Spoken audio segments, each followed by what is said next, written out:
वार्तांकन रोखठोक बातमी।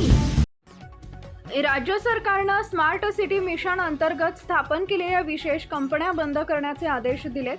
त्यानुसार सोलापूर डेव्हलपमेंट कॉर्पोरेशन कंपनी आता बंद झाली आहे। त्यामुळे वित्त लेखा अधिकाऱ्यांसह 2 कर्मचाऱ्यांच्या कामावर गुरुवारपासून गड्डांतर आलंय। स्मार्ट सिटी मिशनच्या माध्यमातून दिनांक 23 मार्च 2016 रोजी सोलापूर डेव्हलपमेंट कॉर्पोरेशन कंपनीची स्थापना झाली होती।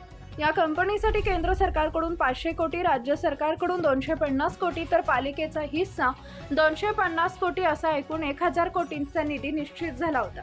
या कंपनीने शहरासाठी एकूण 46 प्रकल्प हाती घेतले। यामध्ये पार्क स्टेडियमचे सुशोभीकरण, शहराच्या मध्यवर्ती भागातील जलवाहिन्या बदलणे, भुयारी गटारांसाठी नवीन पाईप टाकणे, घंटागाड्यांची खरेदी, रंगभवन प्लाझाचं सुशोभीकरण, होम मैदानाला संरक्षक भिंत आणि सुशोभीकरण अशी कामं करण्यात आली आहेत। ही सर्व कामं मनपाकडे हस्तांतरित झाली आहे। राज्यातील स्मार्ट सिटी कंपन्यांना केंद्र शासनाकडून मिळणारा निधी थांबल्यानं आणि प्रकल्पाची मुदत संपल्यामुळे राज्य सरकारने या कंपन्या बंद करण्याचे आदेश दिले होते। सोलापूर डेव्हलपमेंट कॉर्पोरेशन कंपनीचे अध्यक्षपद असीम गुप्ता यांच्याकडे होते, तर कार्यकारी संचालक पद मनपा आयुक्तांकडे होते। आता असीम गुप्ता यांच्याकडील सर्व कामकाज मनपा आयुक्त डॉक्टर सचिन ओंबासे यांच्याकडे सोपवण्यात आले। या निर्णयामुळे एक वित्त अधिकारी आणि 2 कर्मचारी अशा तिघांवर गड्डांतर आलंय।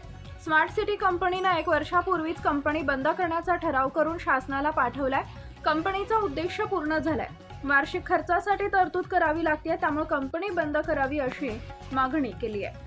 महाराष्ट्रातील महत्त्वाच्या आणि ताज्या बातम्या पाहण्यासाठी आमच्या जय हो न्यूज चॅनलला सबस्क्राइब करा आणि बेल आयकॉन प्रेस करा।